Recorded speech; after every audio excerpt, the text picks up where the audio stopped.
Hello, good afternoon. My name is Ban Htang. Today is June 2nd, 2025. Currently, it's 1:23 p.m. Eastern Time.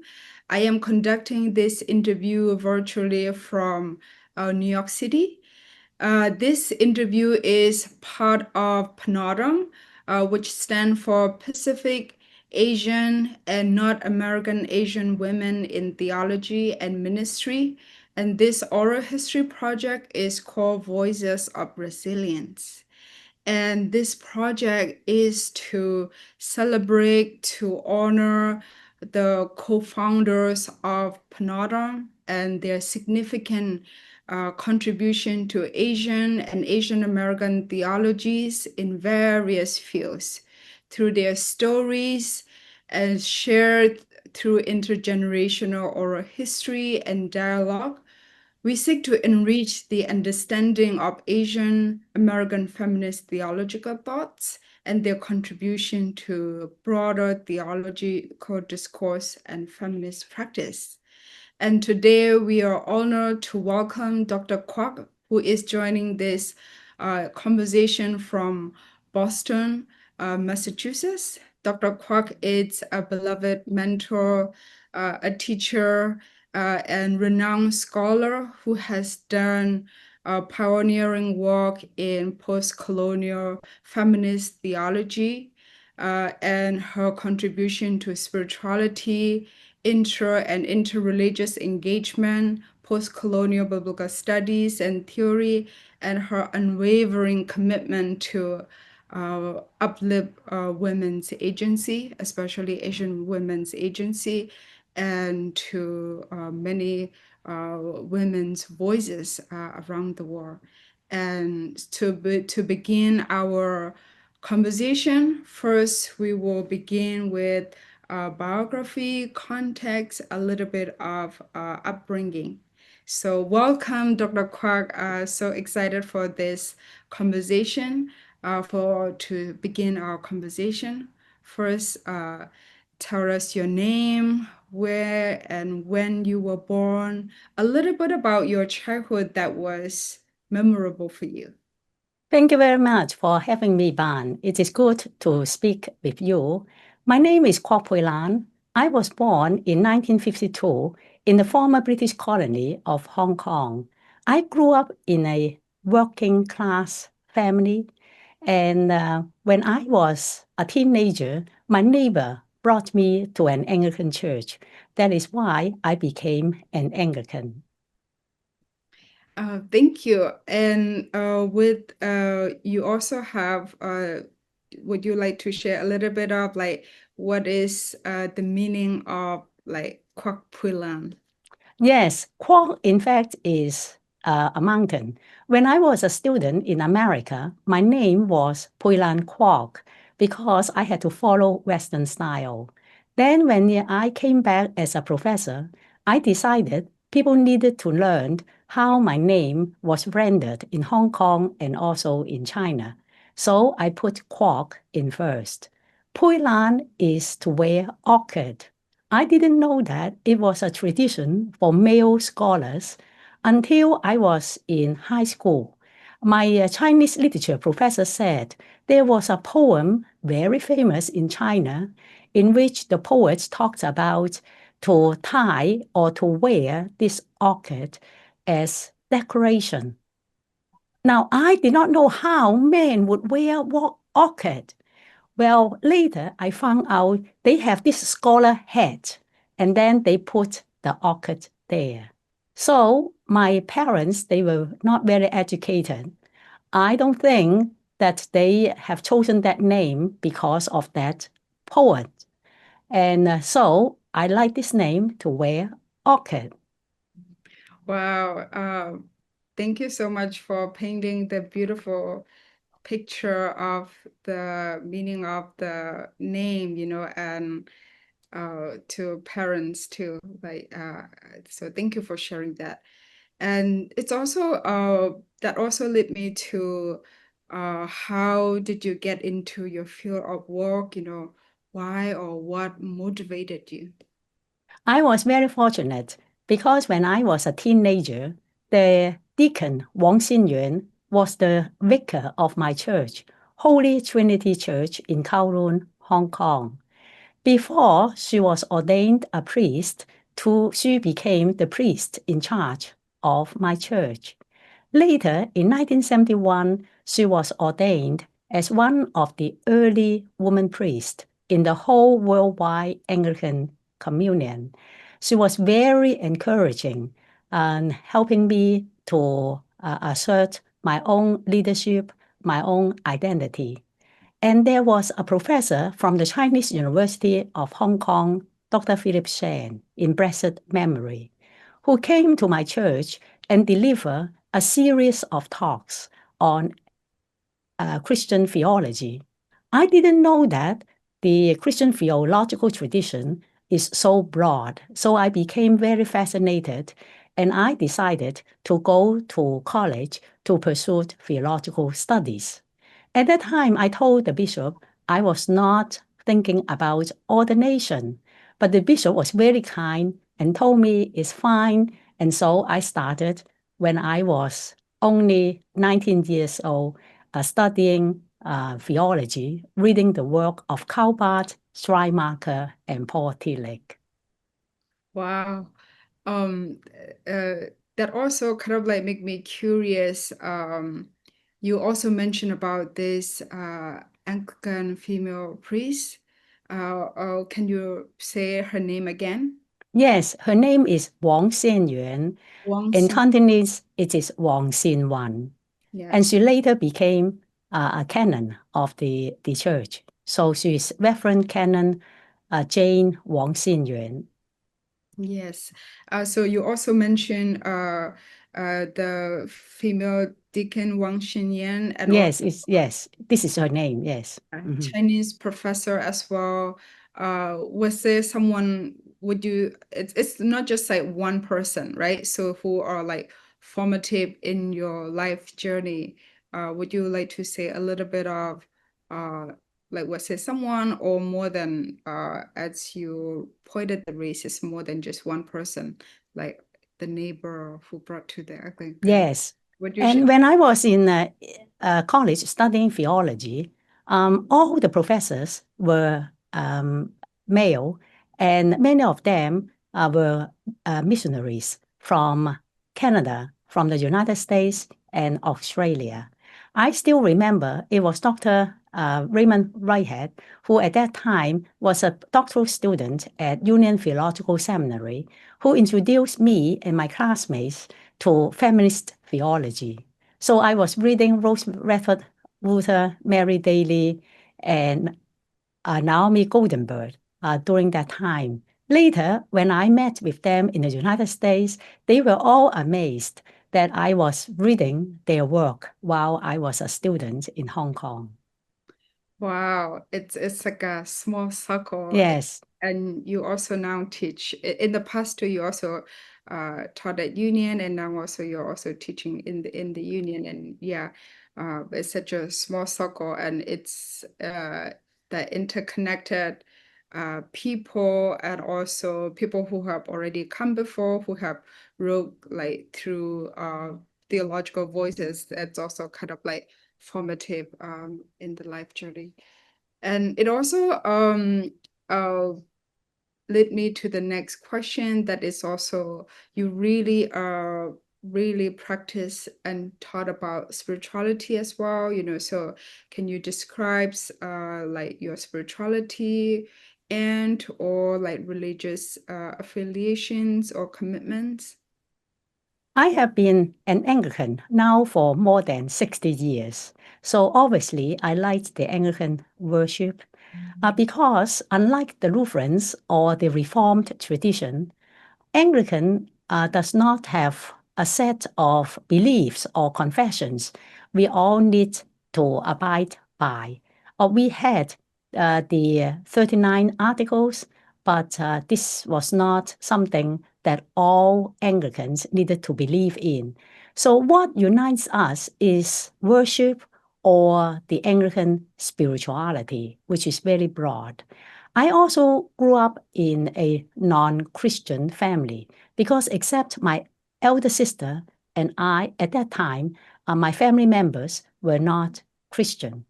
And so I was exposed to popular Chinese religiosity. And later, I also learned Tai Chi and also yoga. So I like to practice those kind of practices for mind and body integration. Wow, it's also like weaving multiple traditions, stories into our daily practice of spirituality. Yes. Yeah, thank you for sharing that. It also leads me to our next question that I'm also curious. You also mentioned that you have been in the Anglican tradition for more than 60 years now, and you have taught classes in Anglican tradition, theology from post-colonial perspective. You have written book on it. And so I was also like curious to hear, have you ever considered becoming an ordained priest? When you talk about the professor in the Christian university that you said that you are not going to the ordination track, and you still learn the traditions. And yeah, just curious to hear what was your discernment around your current path. When I graduated from college, so I needed to think about what I was going to do. And I have also considered if I want to be ordained. But most of the early women priests in Hong Kong, they were single. But I was preparing for marriage. And that is why I then thought many times more about that. And later, I came to the conclusion, if I stay in academia, I possibly will have a little bit more freedom to say what I want. Because in the Anglican tradition, you are supposed to obey the bishop. And so I just wanted to have this freedom to share, to say what I really want to say. And so I have not then pursued ordination, but stayed in theological education for many decades. And around 1997, during the time when Hong Kong was returned by the British to China, our colleagues in Hong Kong began to seriously talking about preparing the church and the society for a post-colonial Hong Kong. And so in the early 90s, I began to seriously study Edward Said and other post-colonial theorists' work. Because even though I was teaching in the United States, the changes in Hong Kong, of course, affected my personal and professional history. So then I began to develop post-colonial theology and also use this particular framework to look at the Anglican tradition. So 2 years ago, I published the book, The Anglican Tradition from a Post-Colonial Perspective. Wow. Yeah, I think it's also like you are imagine creating the vocation, the ministry, and also that the transnational political affiliation, not affiliation, that connection and everything. I think that is also like really important, impacted in the field of like post-colonial perspective. Yes, I believe the personal is indeed political, as the feminist movement said. And my work has always been influenced my personal and my geographical location. Yeah, thank you. And for our next conversation, it's also like this oral history project. It's also to honor the PANAAWTM's commitments and to celebrate its accomplishment as well. And you are also one of the co-founder of this organization that is also growing and impacted on many of us as well. And so for this conversation, can you describe your role in PANAAWTM's formation and development? Yes, in 1983, before I came to the United States to pursue my graduate study, I met Professor Letty Russell at Yale Divinity School. She was delivering a series of lectures on feminist theology in Korea. So I went there and I met her. Later, in the fall of 1984, when I came to the United States to pursue graduate studies, and I reconnected with Professor Russell. So Professor Russell and her partner, Dr. Shannon Clarkson, convened a small group of Asian and Asian American students studying in theological schools in the northeastern part of United States, as well as a few ministers who were working in the vicinity. And in the fall of 1984, we then had this meeting in her house in Guilford, Connecticut. And slowly, this group became Asian Women Theologians, the Northeast Group. And then in 1985, we had our first national conference because we also have sisters from the West Coast. And so we had that conference in Connecticut. That was the first time we met. And slowly, this group expanded. We changed our name several times because the Asian American sisters joined. We call ourselves Asian and Asian American women theologians. And later, we expanded this to PANAAWTM, Pacific Asian and North American Asian women in theology and ministry. We just celebrated our 40th anniversary last March.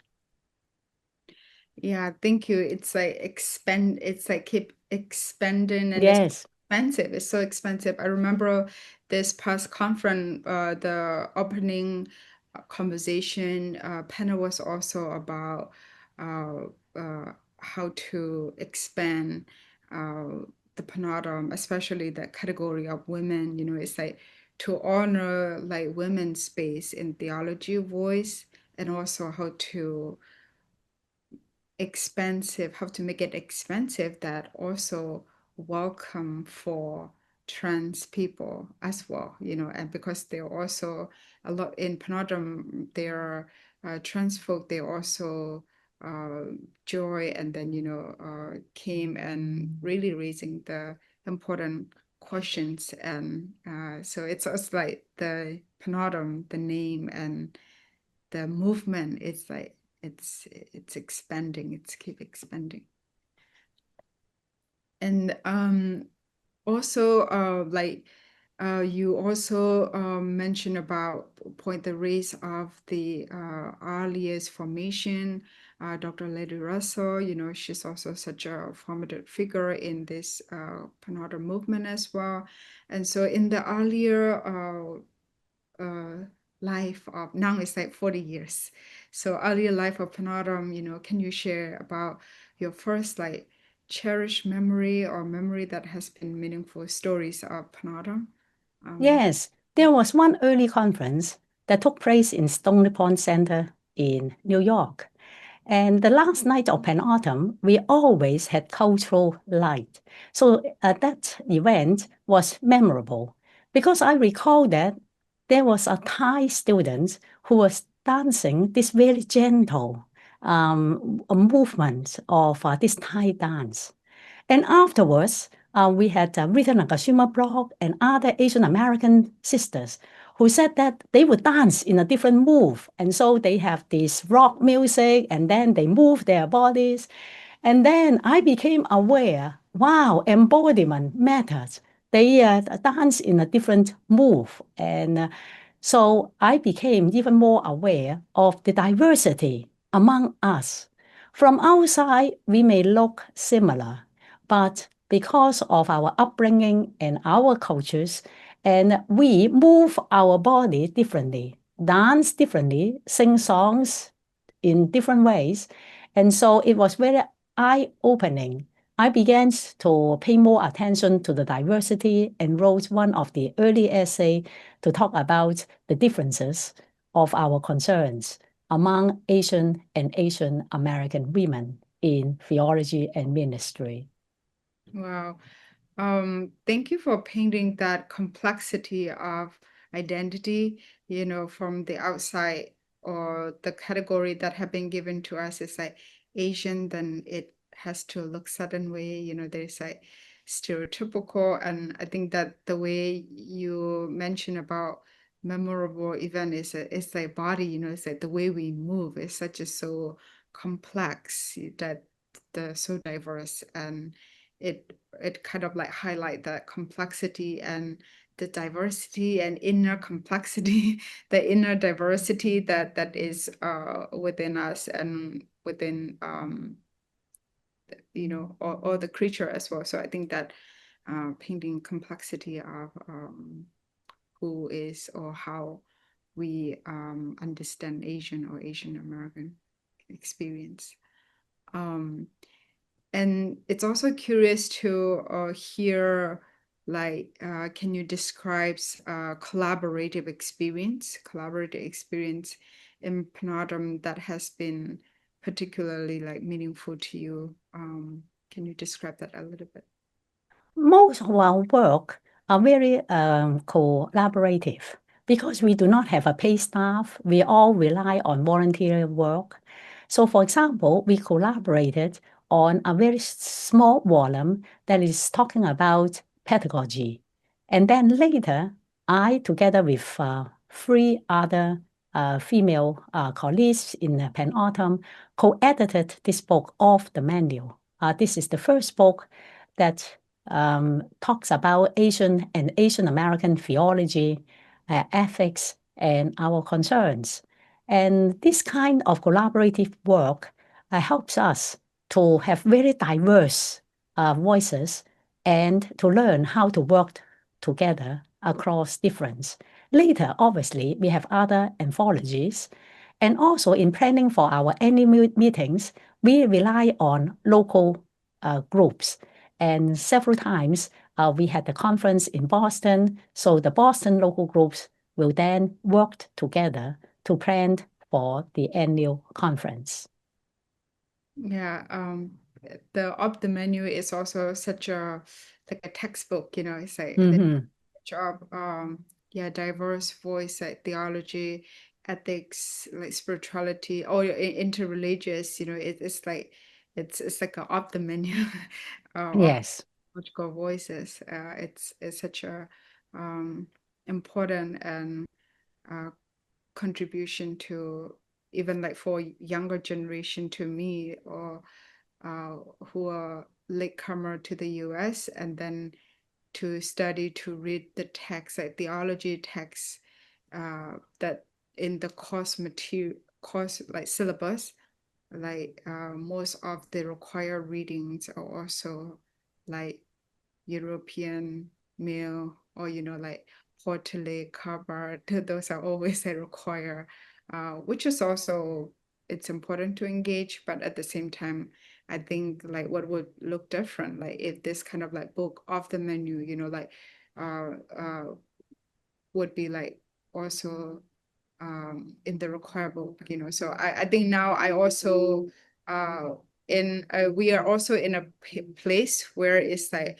a lot of Asian American scholars' voice are in the required book, It's also like changing, like your work will be like in the syllabus, I teach at the forum, like student, they engage with like Christianity and American Empire. It makes like difference in like 20 years. I did not grow up with that. And so I feel like it's also that movement, that important that you all had like collaborated with limited resources, with the visions. And I think it also created that tornadoes of change Yes. in the field as well. So yeah, I'm also curious to hear, you also have been in the PANAAWTM development as well, like annual meeting, and also mentoring so many of young scholar as well.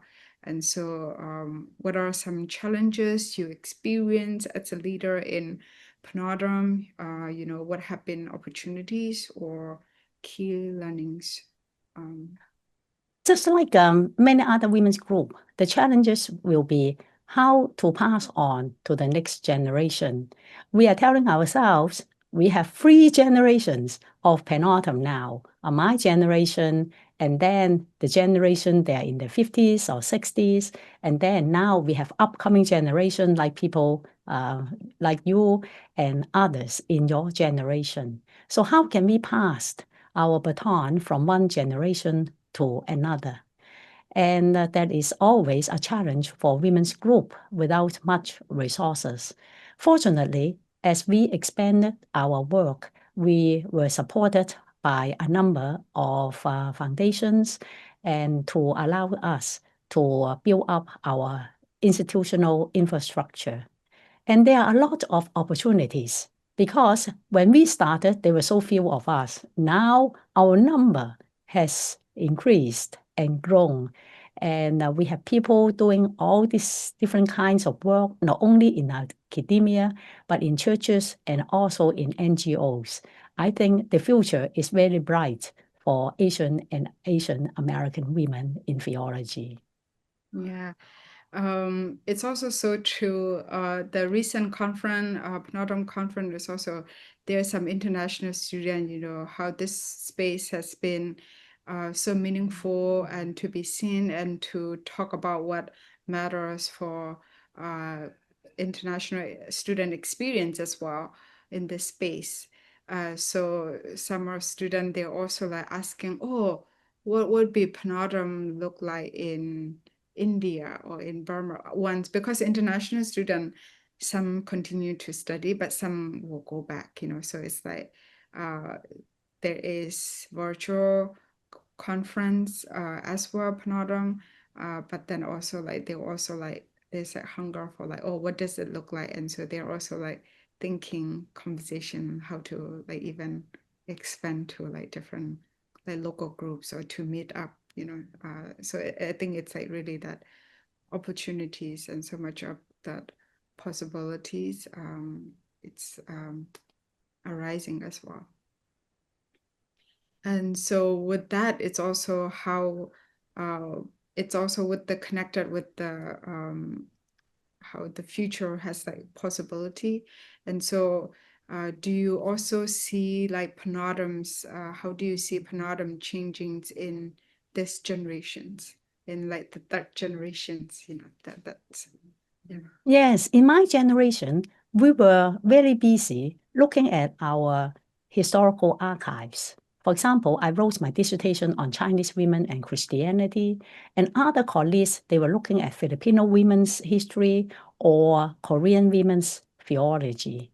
Now, we have a little bit more work, we excavating our archives, that we might be able to do more work across racial and ethnic background. We have already had anthologies along those lines. And as you said earlier, we are also looking at LGBTQ issues. Earlier in our history, we did not look at that issue seriously. But today, as you said, we welcome our LGBTQ colleagues in our midst, and I think they are going to make a lot of contributions. And currently, we are also talking about trans-Pacific theology. That is, our theology is not defined by nations, not United States or China, United States and Thailand, for example, but how we can look at trans-Pacific as a framework to talk about our work.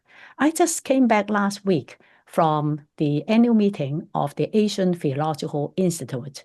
So there were Korean and Taiwanese students whose dissertation proposals wanted to bridge the gap between Asia and America. They were looking at democratic movement in Korea and Taiwan from a trans-Pacific perspective. I think more and more work will use that frame to talk about our future scholarship. Thank you. Yeah, with the trans-Pacific, it's also can be also like generated imaginary. It's not more than specific geographic location, but how the histories, the entanglements of the global history with the local. And I think, yeah, I think it's really important, and also like the generation that you are also already like laid the path and foundation with critical like post-colonial and also feminist theological. I think they are also would yeah, it's a connected and lay already the part for it. And I think it's for this generation is also to like using trans-Pacific as like imaginative lens and space to kind of like see the interconnected histories and political entanglements and how that impact people, whether yeah, I live in Burma or here in the United States. I think that impact on local level as well. So yeah. And one of the also the question is also like, are you inspired by the next generations? You know, what are they teaching you or revealing to you? Yes, I think that the next generation or the younger generations, they are also doing cutting edge work. And some of the work would not be able to be done in my generation because the archives may not be available, or we have not developed that kind of methodology. So I am constantly amazed by the research topics and the field work that the upcoming generation of students are doing. Yes, yeah, with so it's such an energy different that the generation is also bringing, and I think this next generation is also doing with raising the critical conversation as well, and I think it also doing with such a interest and with anonymous energy, and so yeah, and with that also kind of like curious, like what do you believe is the most question that the next generations of leaders of PANAAWTM should keep asking themselves? I think it is always difficult to use a consensus model of decision making, like a previous generation of board members in PANAAWTM they have adopted, and then how that we can maintain the dynamics of listening to many people's voices, but then to have an organization framework that can make the decision and to have a little bit more institutional structure so that we can move ahead. It is always a tension between a movement. When we started, it was a very small movement, and now we are a little bit established with funding, and then we are building up our institutional capacity. How to balance the two will be very significant for the future. It's also really, yeah, delicate, and yeah, it's also like tension how to like do the justice work or to make it more like using the institutional resources, and also for the like commitment to the justice, like keep uplifting women's voices, you know, that around the world. Yeah, I think it's tough. um, and for our conversation is regarding our next conversation will be like you also your role involved in more than PANAAWTM. You also mentioned you also co-founded this like grassroots who is really uplifting like doctoral student, international student or Asian American student who are looking into academic and try to be in the teaching position, you know, a lot of that mentoring and you have so many roles have like contributed to the scholarship and also movement like ministry activism as well. And so you embody like so many roles, you know, like people say that you're a theologian, you're educator, public voice, mentor, prophet, spiritual guide, you know, pioneer, organizer. And so you embody so many roles and responsibility. How would you like to describe the trajectory of your work or your career? Thank you very much for this question. Sometimes I also wonder, how is it possible that I would be wearing so many hats? But I guess for my generation, we have to do everything.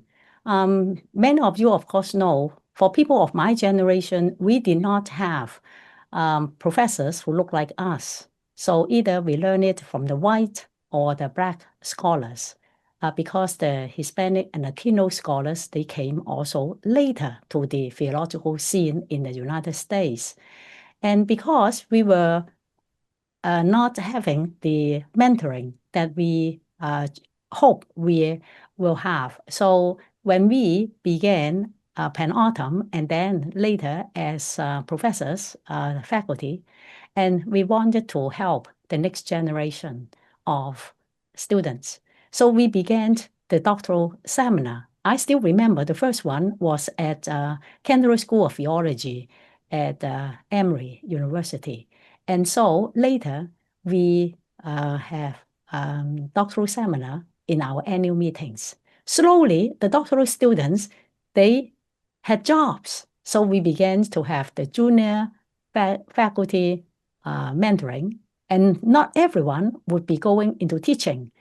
We also have mentoring for early career sisters who are in ministry and NGOs. So slowly, as we develop as an organization, each of us, it's not only me, put on many hats so that we will be educators and mentors.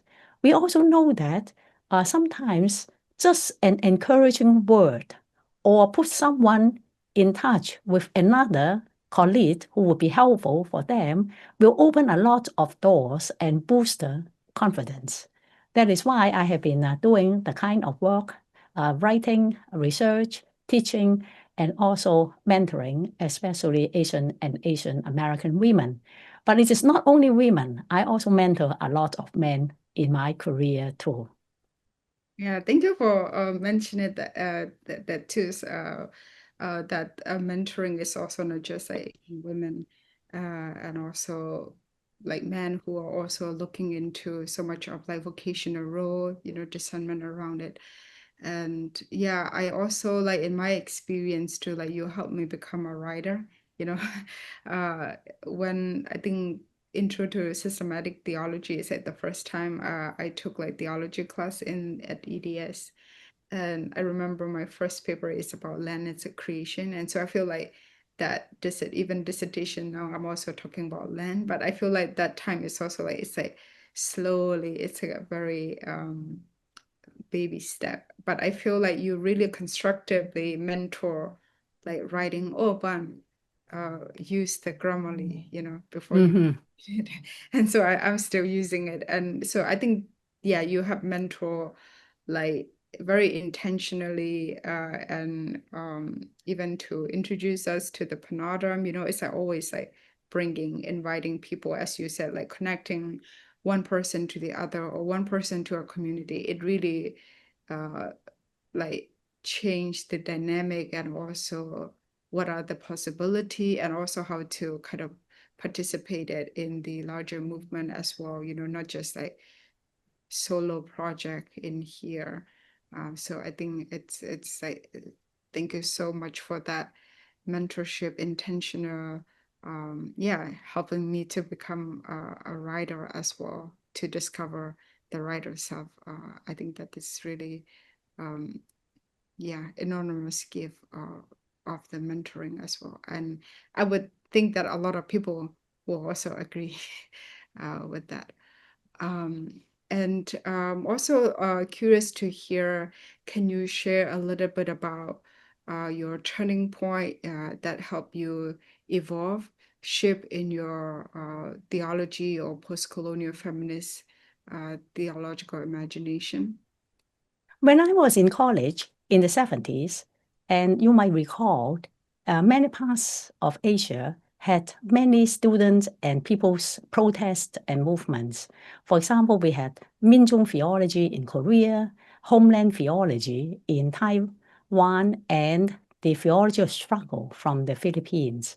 So at that time, we were talking about contextual theology, how theology could address the situation when you had movements of peoples around Asia. And then later, I was introduced to feminist theology. So within contextual theology, I was asking questions regarding gender justice. And later, as I told you, and before 1997, I paid serious attention to post-colonial theology. So now I combine all this to do this post-colonial feminist theology, which of course necessarily both contextual and global. Yeah, thank you. And also with this, your contribution is also, you have also a recent book on post-colonial politics and theology. You know, I think it also really raising important question that to like resist this capitalist economy and both the Sino-American relationships of that benefiting that global economy and how that impacted to especially the people in the global south. And I am also speaking from my own contact as well, like how that land, you know, the extraction, and you also talk about the planetary justice, planetary care through interreligious engagement in the book as well. And the story is also like such a wonderful that to this kind of like different story of indigenous people's tradition and story. It also kind of like preserving the land, you know, the animal, the plants. And so would you like to share a little bit of like why interreligious engagement it's important for our planetary care, planetary justice as well? I come to the discussion of interreligious conversation or learning differently. As I said, my family, I grew up in an interreligious family. So it is not that I belong to a Christian context and then reaching out to other people who might be people of other faith traditions. And in Hong Kong and also in many parts of Asia, Christians comprise a minority of the population. Daily, we have to meet and work with people who have other faiths. That is why interfaith learning is a daily practice. It is not that I consciously need to seek out people who are different from me in terms of religious belief.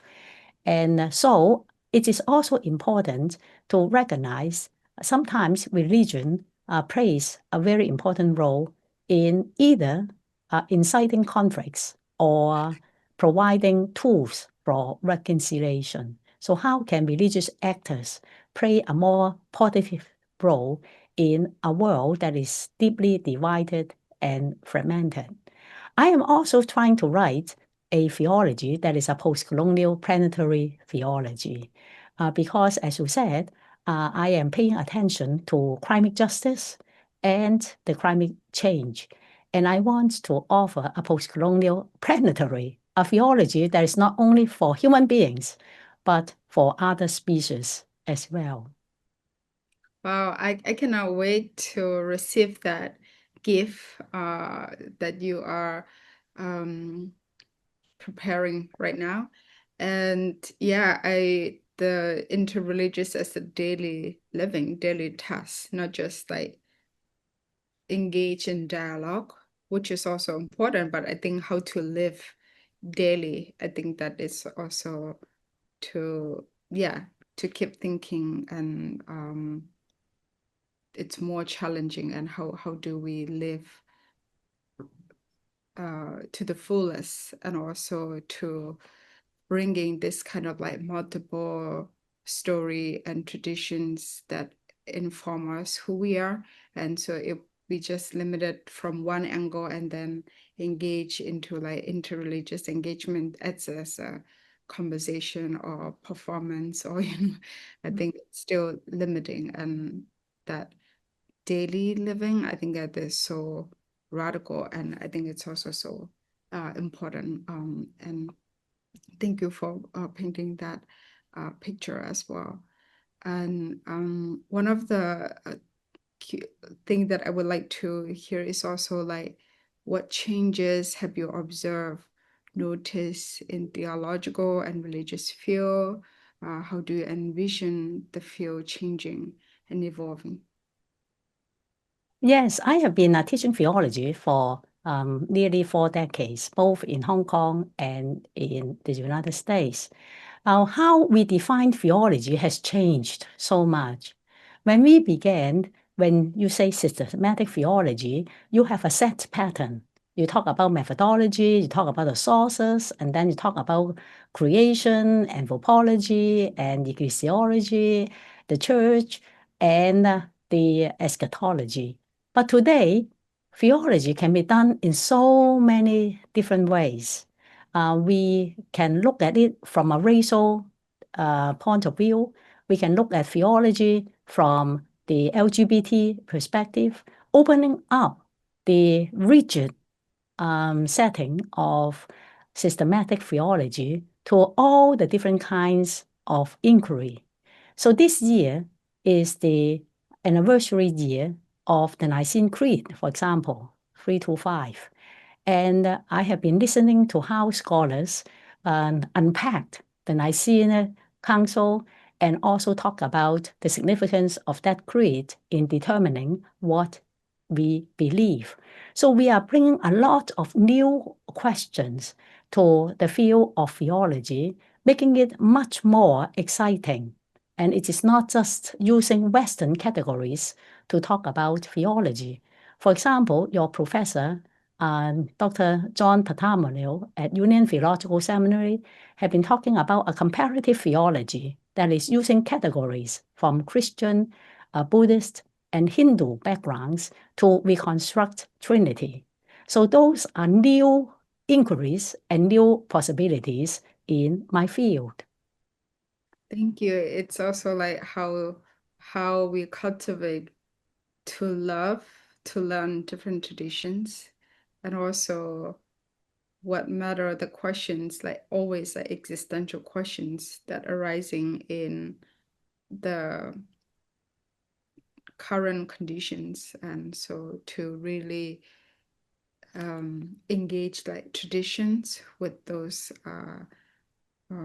questions, existential questions, and also really honoring that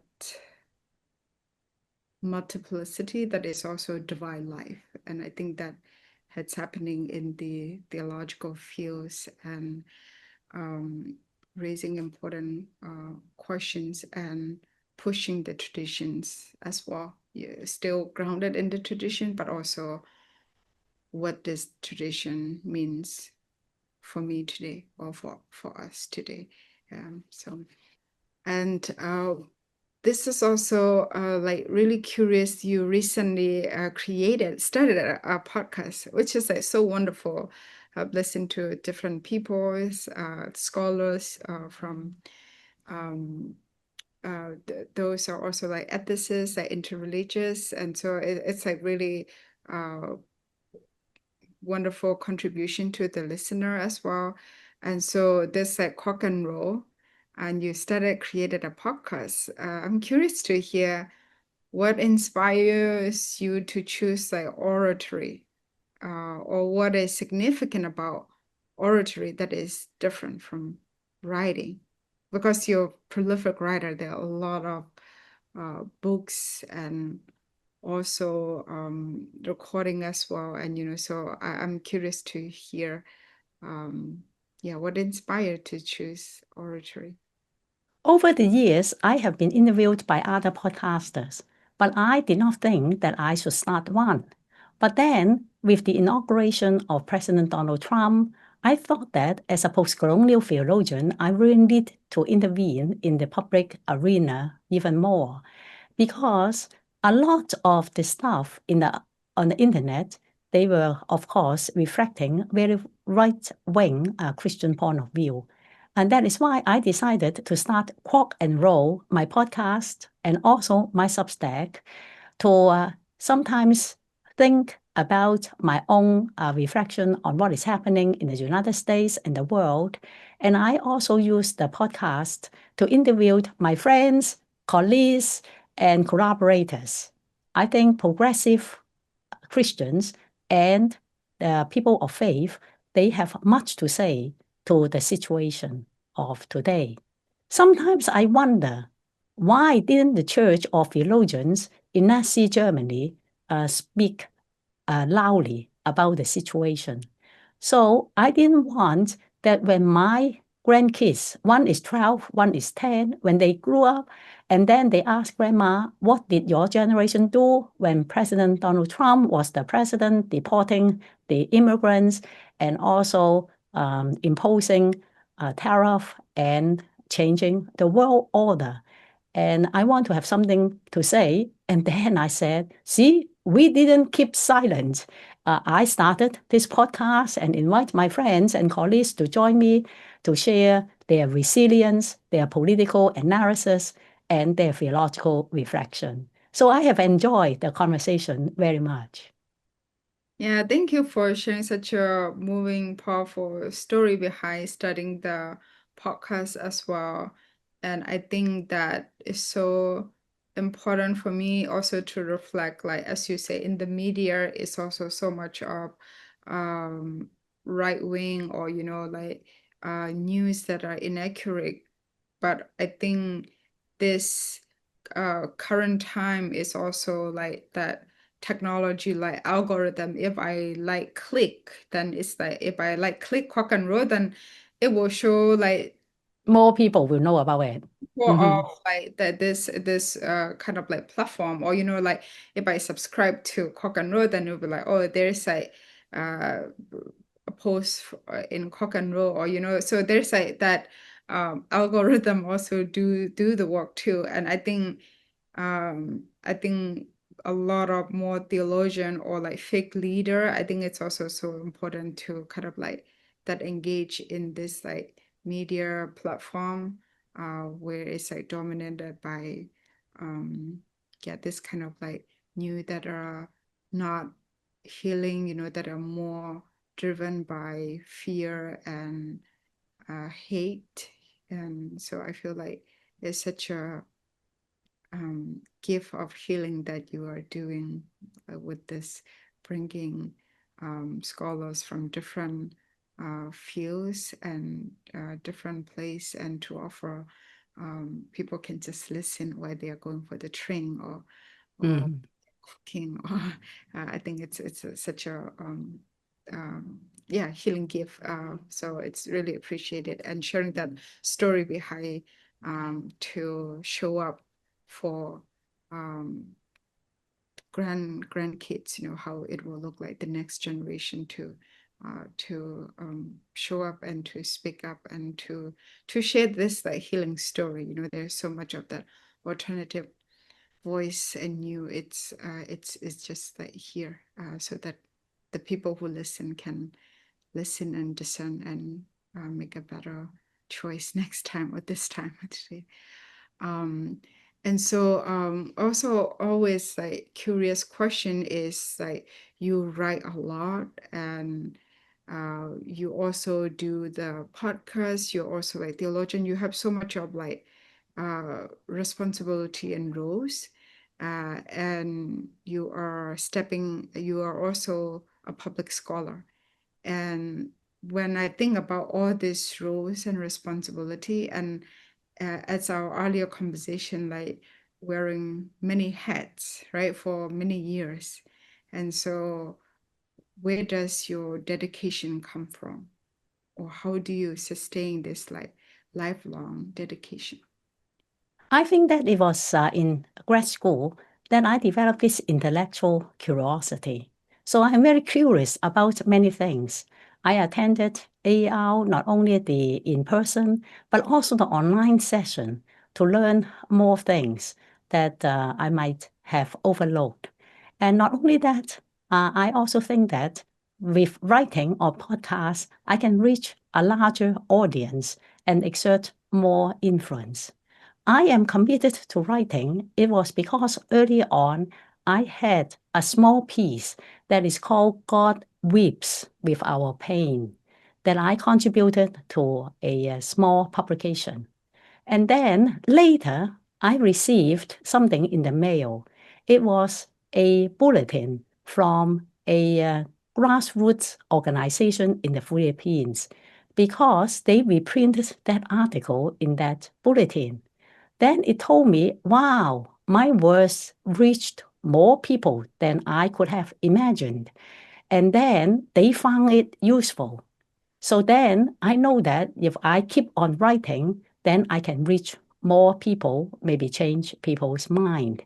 Indeed, whenever I traveled these days to schools or organizations to speak, someone will come up to say, Dr. Kwok, I have read this or that. And I am always surprised. How did they know my work? Sometimes it was their professors that introduced my work to them. Sometimes they just need to find something about Asian or Asian American feminist theology, and then they found my work.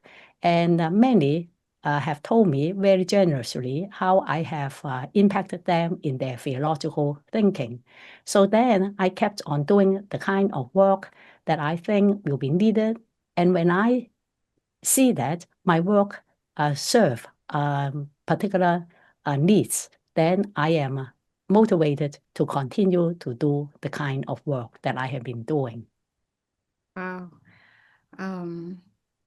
And with this kind of like you have impacted like personally at the same time with your writing, with your writing, you have impacted a lot on people, both in your colleague, family, also like younger generation.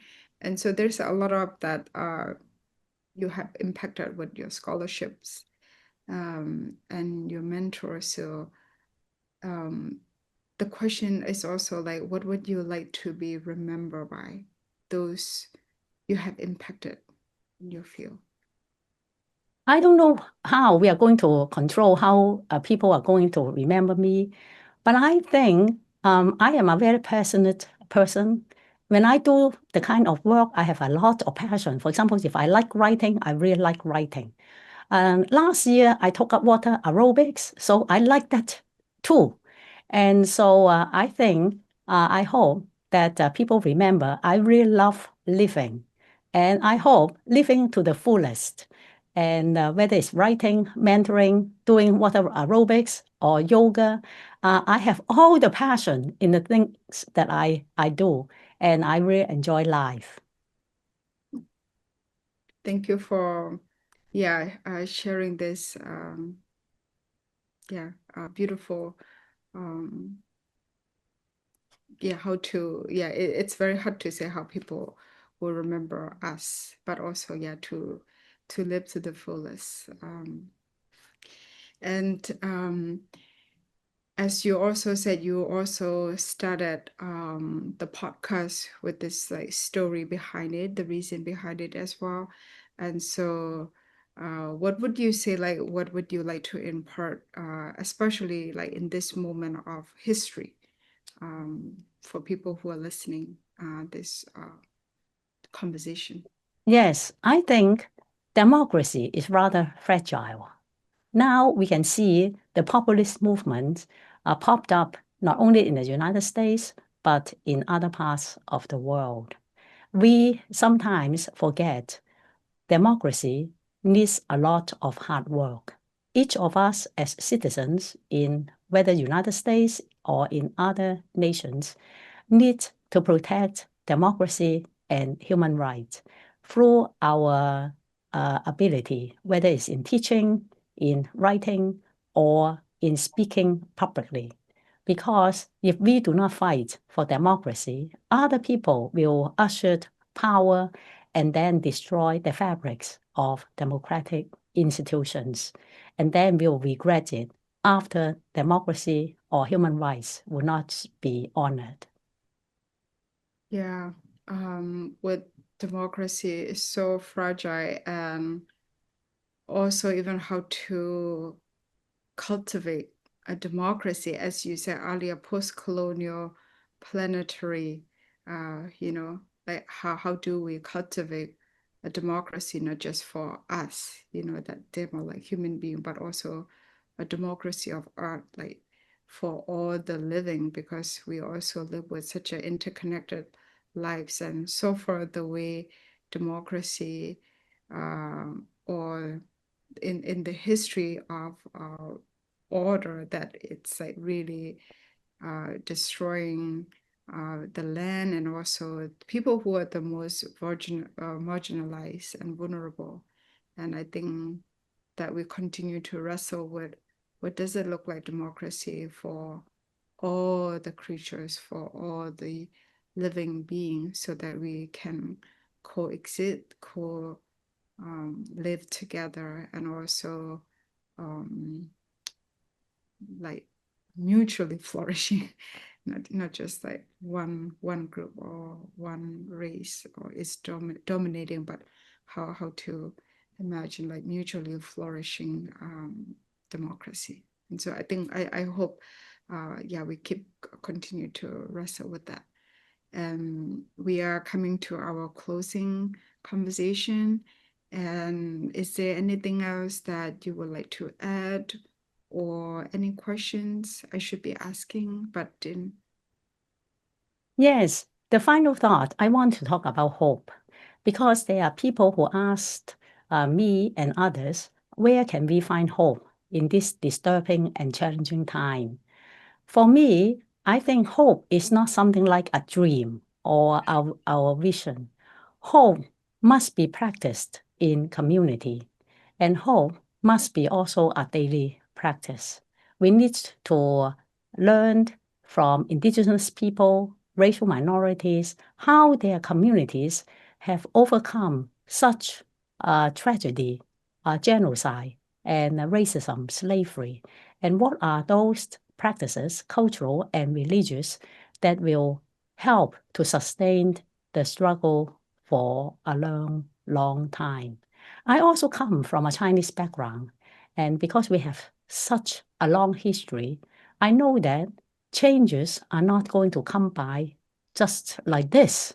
Changes are going to happen very slowly with a lot of collective effort and struggle. So if we do our part, and hopefully our hope will one day be fulfilled. But it is not on us. Just like Paul said, we might sow the seeds, but we may not reap the harvest.